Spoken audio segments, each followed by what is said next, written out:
Now we'll see one new type of the integral where we have to express the numerator in terms of the denominator, where our function is integration of 2x upon 1 plus 2x whole square dx.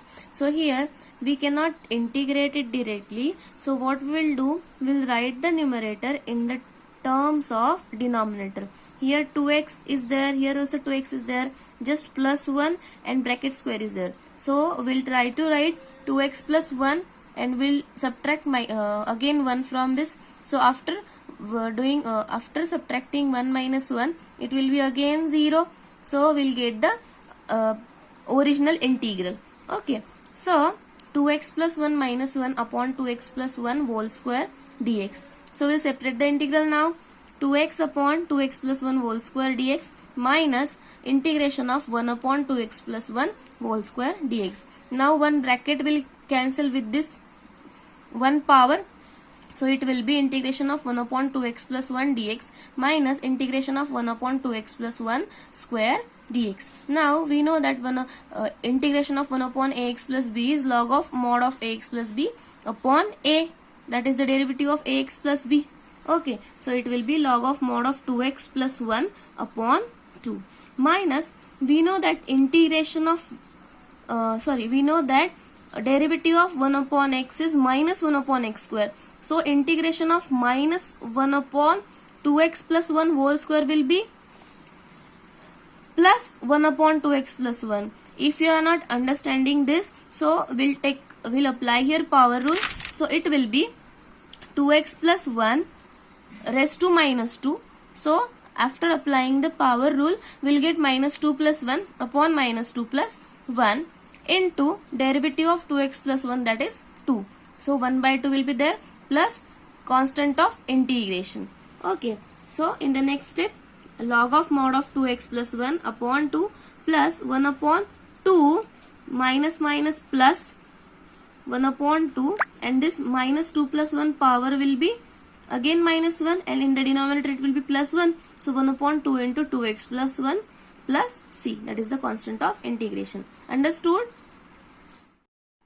Now we'll see one example. Here we'll express the first term in the form of second term so that we'll get the same expression. So here we have 3x plus 1 and in square root 2x minus 1 term is there.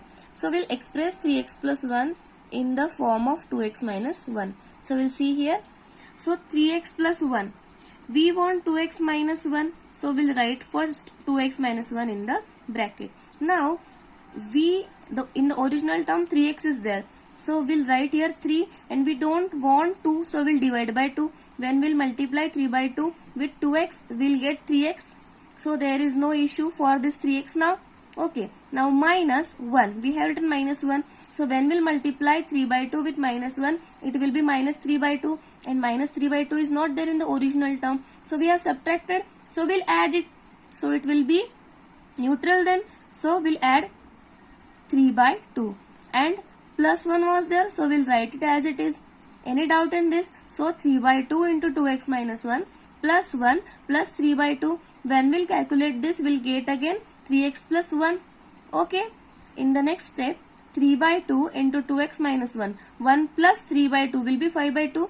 Now we'll replace this 3x plus 1 by 3 by 2 into 2x minus 1 plus 5 by 2. Okay, now see, integration of 3 by 2 into 2x minus 1 plus 5 by 2 into this square root we can write in the form 2x minus 1 raised to 1 by 2 dx. Okay, now we'll multiply this bracket inside, it will be, and we'll separate the integral also.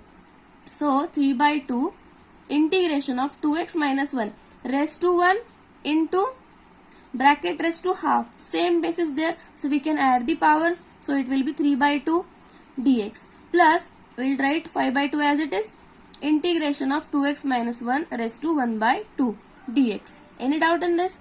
Next step, 3 by 2 as it is, integration will apply here power rule. So 3 by 2 plus 1 will be 5 by 2 upon 5 by 2 into 2, where 2 is the derivative of 2x minus 1 plus 5 by 2 as it is into 2x minus 1 raised to 3 by 2, as we have added 1 in 1 by 2. So 3 by 2 upon 3 by 2 into 2, where 2 is the derivative of 2x minus 1. Okay, plus constant of integration. In the next step, this 2 will get cancelled. Now 5 into 2 will be 10. So 3 by 10 into 2x minus 1 raised to 5 by 2 plus 5 upon 3 into 2 will be 6. So 2x minus 1 raised to 3 by 2 plus constant of integration. Understood?